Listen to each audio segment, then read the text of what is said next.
बिस्मिल्लाहिर्रहमानिर्रहीम। अस्सलाम वालेकुम डियर स्टूडेंट्स। उम्मीद करता हूँ आप सब लोग खैरियत से होंगे। हमारा आज का टॉपिक है कार्डिक मसल्स। बेटा इससे पहले हमने डिटेल में डिस्कस किया था कि हमारे पास स्मूथ मसल्स क्या होते हैं, लेकिन आज हम बात करेंगे कार्डिक मसल्स। तो बेटा जब भी वर्ड कार्डिक आता है तो हम उसके लिए टर्म यूज करते हैं हार्ट, या हार्ट के लिए टर्म यूज करते हैं कार्डिक। तो कार्डिक मसल्स क्या होते हैं? बेसिकली हार्ट मसल्स को हम बोलते हैं कार्डिक मसल्स।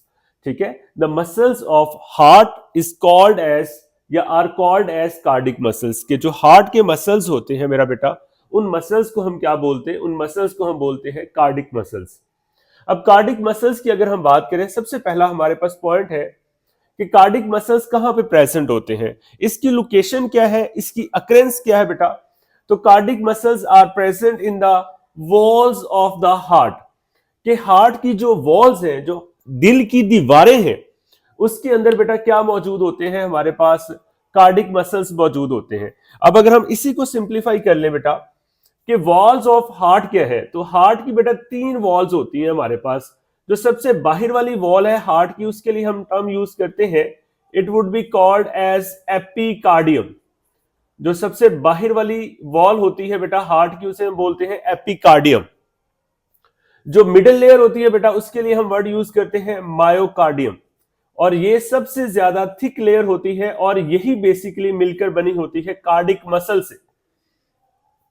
और जो तीसरी टर्म है बेटा, वो हमारे पास है ये बाहर वाली एपिकार्डियम, मिडिल वाली बेटा मायोकार्डियम, और जो सबसे अंदर वाली है उसके लिए बेटा हम टर्म यूज करते हैं, that is called as endocardium. तो बेटा ये तीन लेयर्स होती हैं, ये तीन वॉल्स होती हैं हार्ट की।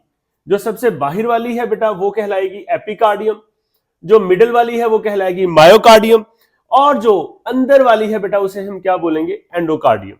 अब यहां पे ना हम अगर सिंप्लीफाई करें कि जो सबसे बाहर वाली लेयर है, अगर मैं यहां पे बनाऊं बेटा, जो सबसे बाहर वाली लेयर है, इस सबसे बाहर वाली लेयर को बेटा हम क्या बोलते हैं? इस सबसे बाहर वाली लेयर को बेटा हम बोलते हैं एपिकार्डियम। ये बाहर वाली लेयर है बेटा, इसे हम बोलते हैं एपिकार्डियम। और अगर हम देखें एपिकार्डियम, एपिकार्डियम के बाद बेटा हमारे पास एक थिक मोटी लेयर आती है। इस थिक और बेटा मोटी लेयर को हम बोलते हैं, it is called as myocardium. तो ये जो हमारे पास एक थिक लेयर आई है, that thick layer is called as बेटा मायोकार्डियम। और यही जो मायोकार्डियम है, इसी के अंदर बेसिकली बेटा हमारे पास क्या मौजूद होते हैं? कार्डिक मसल्स मौजूद होते हैं। मायोकार्डियम के अंदर हमारे पास कार्डिक मसल्स मौजूद होते हैं, क्योंकि जो वर्ड मायो है, मायो का मतलब ही हमारे पास ये वर्ड मसल से निकला है।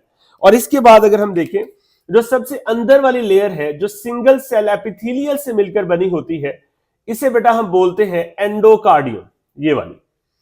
अब नॉर्मली अगर आप देखेंगे तो कार्डिक मसल्स जो है वो बेटा हमारे पास मौजूद होते हैं मायोकार्डियम के अंदर। तो सर फिर हमारी टेक्स्ट बुक ने ये वर्ड लिखा है कि cardiac muscles are present in the walls of the heart. Why?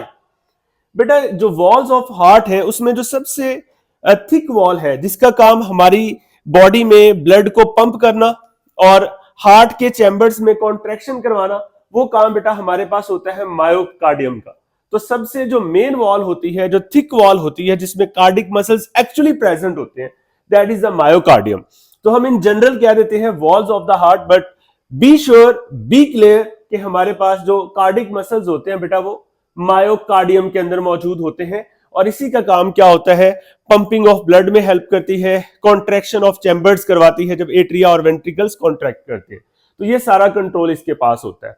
तो बेटा ये हमारे पास बेसिक दो वर्ड्स थे जो आपकी टेक्स्ट बुक में लिखे हुए थे। इसके बाद अगर हम बात करें इसकी कैरेक्टरिस्टिक्स क्या है, जैसे लास्टली हमने बात की थी स्मूथ मसल्स की। इसकी जो कैरेक्टरिस्टिक्स है, पहली कैरेक्टरिस्टिक्स है बेटा, ये एक्सटेंसिव ब्रांचिंग होती है। यानी अगर आप देखेंगे, आपने लास्ट पढ़ा था स्मूथ मसल्स के, वो क्या थे? हमारे पास अनब्रांच्ड थे, उनमें कोई भी ब्रांचिंग नहीं थी। इवन जो हमारे पास स्केलेटल मसल्स है वो भी अनब्रांच्ड है। तो आपसे पूछा जाता है कि ब्रांचिंग मसल्स कौन से हैं, तो बेटा आपके पास जो ब्रांचिंग मसल है, that is the characteristic property, या that is the characteristic of a cardiac muscles. तो जो हमारे पास कार्डिक मसल्स है, if you can see that कि ये जो कार्डिक मसल है, ये एक कार्डिक मसल सेल है, ये दूसरा कार्डिक मसल सेल है, ये तीसरा कार्डिक मसल सेल है। इसे आप मसल फाइबर भी बोल सकते हो, मसल फाइबर, मसल फाइबर। तो ये जो कार्डिक मसल्स है, अगर आप देखें, इनके बीच में बेटा क्या मौजूद है? ये इनके बीच में ब्रांचेस मौजूद है। ये हमारे पास ब्रांच मौजूद है इसके बीच में। फिर अगर आप यहां देखें, यहां पे भी बेटा आपके पास क्या मौजूद है, इसके साथ ब्रांच मौजूद है। तो बेटा पहला पॉइंट, अगर मैं इसी तरह से मसल्स बनाता जाऊंगा तो हर मसल सेल दूसरे मसल सेल से जुड़ा होगा एक ब्रांच के जरिए से।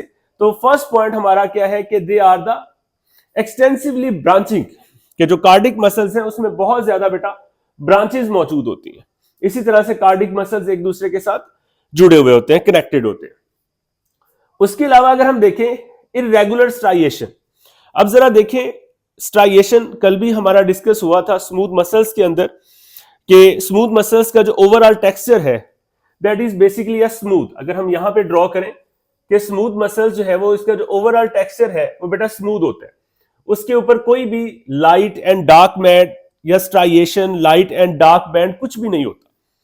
लेकिन अगर हम बात करें कार्डिक मसल्स की तो इनके ऊपर स्ट्राइएशन होती है, लेकिन ये स्ट्राइएशन सबसे प्रॉपर अरेंज्ड आपको बेटा नजर आती है स्केलेटल मसल्स के अंदर। वो मसल जो हमारे स्केलेटन से अटैच होते हैं, जो हमारी बॉडी की मूवमेंट करवाते हैं, उसके अंदर वेल डिफाइन होते हैं। ये जो मैं बार बार बात कर रहा हूं light and dark band, basically ये एक्टिन और मायोसिन से मिलकर बनी हुई कुछ प्रोटीन्स है। तो ये प्रॉपरली अरेंज होती है स्केलेटल मसल्स में, स्मूथ मसल्स में तो ये है ही नहीं। और ये इर्रेगुलर स्ट्राइएशन होती हैं, यानी प्रॉपरली अरेंज नहीं होती। अब सवाल आता है सर इर्रेगुलर स्ट्राइएशन का मतलब क्या है? इर्रेगुलर मीन बेटा, क्योंकि ये जो सेल है ये सिंगल सेल नहीं है बल्कि ये ब्रांच्ड है, एक दूसरे के साथ जुड़े हुए।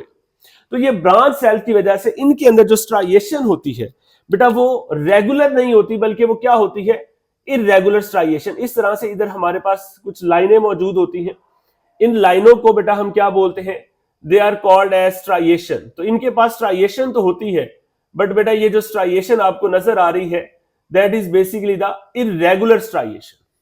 तो बेटा एक्सटेंसिवली ब्रांचिंग होते हैं, इर्रेगुलर इनके पास क्या होती है, स्ट्राइएशन होती है। और इनके पास हर मसल सेल के पास ईच कार्डिक मसल सेल, या हम कह सकते हैं we can say that each cardiac muscle fibre, उसके पास एक न्यूक्लियस होता है। और वो न्यूक्लियस बेटा कहां प्रेजेंट होता है, centre of the cell present होता है, कि हर सेल के सेंटर में क्या मौजूद होता है बेटा, न्यूक्लियस मौजूद होता है। तो हम कह सकते हैं कि सर ये जो मसल्स हैं, जो कार्डिक मसल्स हैं, these are called as uninucleated.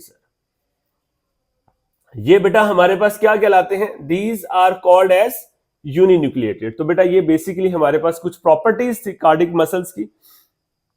इसके साथ अगर हम नेक्स्ट चलें कि हमारे पास ये जो मसल्स हैं that are not in our control, so we can say that cardiac muscles are also the involuntary muscles. ये हमारे कंट्रोल में नहीं है बेटा।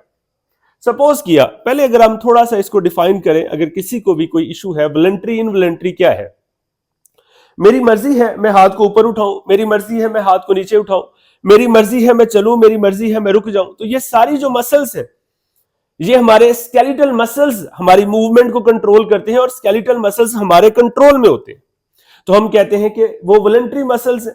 जबकि ये वाले जो मसल्स हैं, कार्डिक मसल्स हैं, या कल हमने स्मूथ मसल्स पढ़े थे, ये हमारे कंट्रोल में नहीं है भाई।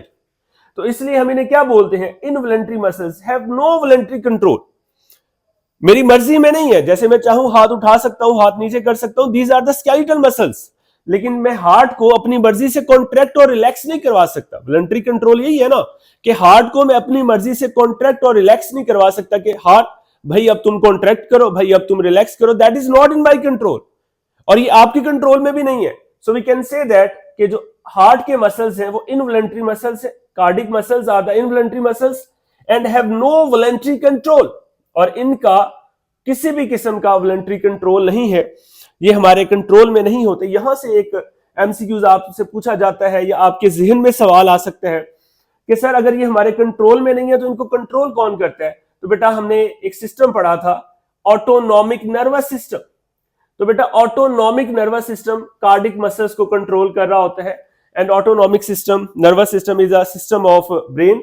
जैसे सेंट्रल नर्वस सिस्टम होता है वैसे ही हमारे पास ऑटोनॉमिक नर्वस सिस्टम होता है, जो हमारी बॉडी का ऑटोमेटिक सिस्टम होता है, जो मेरे आपके कंट्रोल में नहीं होता। अगर मैं इसको थोड़ा सा ब्रीफ करूं तो ऑटोनॉमिक नर्वस सिस्टम के दो पार्ट्स हैं, एक होता है सिंपैथेटिक नर्वस सिस्टम, एक होता है पैरासिम्पैथेटिक नर्वस सिस्टम। सपोज किया आप चल रहे हो और अचानक से आपके पीछे डॉगी लग गया तो आपने भागना शुरू कर दिया, तो आपकी हार्ट रेट बढ़ गई। तो हार्ट रेट बढ़ाई थी जिसने, that was the autonomic nervous system, और उसका जो पार्ट था जिसने हार्ट रेट बढ़ाई, that was the sympathetic nervous system. और जब आप रिलैक्स हो जाओगे, रुक जाओगे, बैठ जाओगे, थोड़ी देर बाद आपकी हार्ट रेट नॉर्मल हो जाएगी, तो नॉर्मल करने वाला जो सिस्टम होगा वो होगा पैरासिम्पैथेटिक नर्वस सिस्टम। तो सिंपैथेटिक जो हार्ट रेट बढ़ाएगा, पैरासिम्पैथेटिक जो उसको डिक्रीज करके नॉर्मलाइज करेगा। ये दोनों किसके पार्ट होते हैं? ऑटोनॉमिक नर्वस सिस्टम के। और ऑटोनॉमिक नर्वस सिस्टम कंट्रोल करता है हमारे इनवॉलंटरी मसल्स, जिसमें हमारे पास क्या है? Cardiac muscles. वन थिंग बेटा यहां पे बड़ा इंपॉर्टेंट है कि जो हमारे कार्डिक मसल्स है, इनको हमारा ब्रेन इसकी रेगुलेशन तो करवा रहा है कि हार्ट रेट को बढ़ा रहा है, कम कर रहा है, बट ये नर्व इंपल्स जनरेट नहीं करता। यानी मेरा जो हार्ट है, आपका जो हार्ट है, वो मेरे ब्रेन से परमिशन नहीं लेगा। किस चीज की परमिशन नहीं लेगा मेरे ब्रेन से? कि भाई मुझे कॉन्ट्रैक्ट करना चाहिए या रिलैक्स करना चाहिए। क्यों? क्योंकि बेटा जो हमारा हार्ट है, it is an auto excitable. ये बेटा हमारे पास क्या होता है? ऑटो एक्साइटेबल, कि ये खुद से अपना एक्शन पोटेंशियल जनरेट करता है। दोबारा सुन लें कि जो हमारा हार्ट है, ये बेटा हमारे ब्रेन से परमिशन लेके कॉन्ट्रैक्ट और रिलैक्स नहीं होता। मे बी आप लोग कंफ्यूज हो रहे हो। मैंने ऑटोनॉमिक नर्वस सिस्टम की बात की, वो आपकी हार्ट रेट को ऊपर नीचे ज्यादा कम तो करेगा, लेकिन वो हमारे जो हार्ट रेट के अंदर जो इलेक्ट्रिक इंपल्स है, या जिसे हम नर्व इंपल्स कहते हैं, या जिसे आप इलेक्ट्रिक करंट कहते हो, हार्ट का जो बीट है, जो हार्ट का धड़कना है, वो ये बेटा जो हमारे पास है एएनएस या ऑटोनॉमिक नर्वस सिस्टम पैदा नहीं करता, वो हार्ट खुद जनरेट करता है। यानी हार्ट अपना नर्व इंपल्स, हार्ट अपना इलेक्ट्रिक इंपल्स खुद जनरेट करता है। कैसे जनरेट करता है? आगे हमारा चैप्टर आएगा, उसमें हम डिटेल से डिस्कस करेंगे, बल्कि हमारे उस पर लेक्चर्स पड़े हुए हैं, अगर आप देखेंगे उसके ऊपर चैप्टर नंबर 11 के, तो उसमें मैंने बड़ा डिटेल से बताया कि ऑटो एक्साइटेबल होता है, ये ऑटो रिदमिक का क्या काम होता है, और जो हार्ट है इसके पास एक पेस मेकर होता है, और उस पेस मेकर में हमारे पास साइनोएट्रियल ऐसे नोड होता है जो एक्शन पोटेंशियल जनरेट करता है।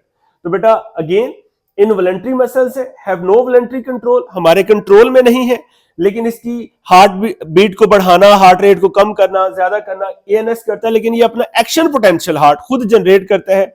इसीलिए हम कहते हैं कि जो हार्ट के मसल्स हैं ये ऑटो एक्साइटेबल या ऑटो रिदमिक बोलते हैं। और एक और टर्म याद रखिएगा आप एंटी टेस्ट के हवाले से, कि हार्ट के जो मसल्स हैं, जो कार्डिक मसल्स हैं, उनकी जो नेचर है वो क्या है? तो बेटा उनकी जो नेचर है दैट इज द मायोजेनिक। अब मायो मीन बेटा मसल है, जेनिक मीन जनरेशन है, जनरेट करना, पैदा करना, क्योंकि ये अपना एक्शन पोटेंशियल खुद जनरेट करते।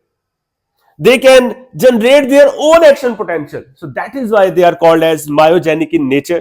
ये अक्सर एमडी कैट में इंट्री टेस्ट में आपसे सवाल पूछा जाता है कि हार्ट के मसल्स या कार्डिक मसल्स की नेचर क्या होती है, मायोजेनिक इन नेचर या मायोजेनिक टाइप की होती है। खैर बेटा ये हमारे पास प्रॉपर्टीज थी कि वॉल्स ऑफ द हार्ट में है, एक्सटेंसिवली ब्रांचिंग है, इरेगुलर स्ट्राइएशन मैंने आपको बता दी, और वन न्यूक्लियस होता है, that is why they are called as uninucleated. और न्यूक्लियस हमेशा कहां पे होता है? Centre of the cell. इसके अलावा एक पॉइंट है, अगर आप देखेंगे आपकी टेक्स्ट बुक में जो है वो एक फिगर बनी हुई है, उसके नीचे हमारे पास एक टर्म लिखा हुआ है, that is the intercalated disc. तो आपको पता होना चाहिए कि इंटरकलेटेड डिस्क क्या होती है। तो बेटा ये जो इंटरकलेटेड डिस्क है, it is the characteristic property of the heart. यानी अगर हम जब भी हार्ट की बात करेंगे तो intercalated disc is present only in the heart muscles और द कार्डिक मसल्स, हम कह सकते हैं। इसका काम क्या है? इसका काम यह है, ये basically transmission of nerve impulse करती है। बेटा ये क्या करती है? Transmission of nerve impulse, transmission of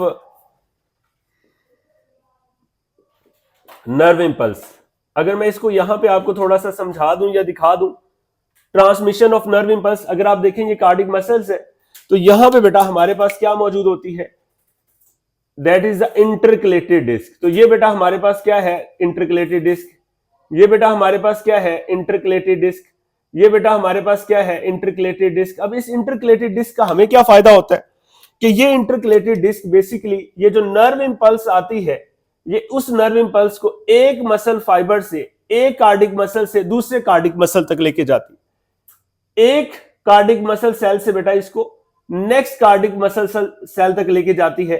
तो इसके लिए हम वर्ड यूज करते हैं ट्रांसमिशन ऑफ नर्व इंपल्स। यानी जो एक्शन पोटेंशियल आ रहा है जो नर्व इंपल्स आ रही है वो यहां से अगर आई है एक कार्डिक मसल सेल के पास, यहां पे एक डिस्क है बेटा, इसी डिस्क को हम क्या बोल रहे हैं, that disc is called as intercalated disc बेटा।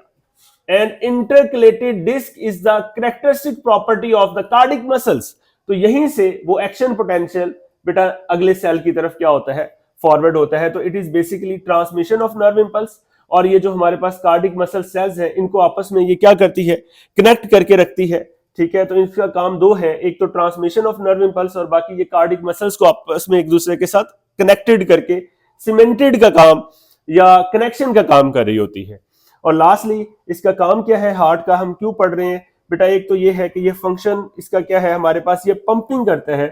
किसकी पंपिंग करता है बेटा, ब्लड की, कि जो हमारी बॉडी में डेली ब्लड पंप होता है, तो पंपिंग ऑफ ब्लड हार्ट करता है। इसके अलावा जो हमारे हार्ट के अंदर जो चैम्बर्स हैं, उन चैम्बर्स के अंदर जो कॉन्ट्रैक्शन होती है, रिलैक्सेशन होती है, तो बेटा ये जो कॉन्ट्रैक्शन है और पंपिंग ऑफ ब्लड है, ये हमारे कार्डिक मसल्स कंट्रोल करते हैं। और ये ऐसे मसल्स हैं, दे गेट नेवर फटीग, मतलब आपको अपने हार्ट पे तरस आ जाए कि भाई तू 15 साल से 18 साल से 17 साल से मुसलसल कॉन्ट्रैक्ट कर रहा है, मुझे ब्लड पंप कर रहा है, अब तू थक गया होगा तो 2 घंटे आराम कर ले।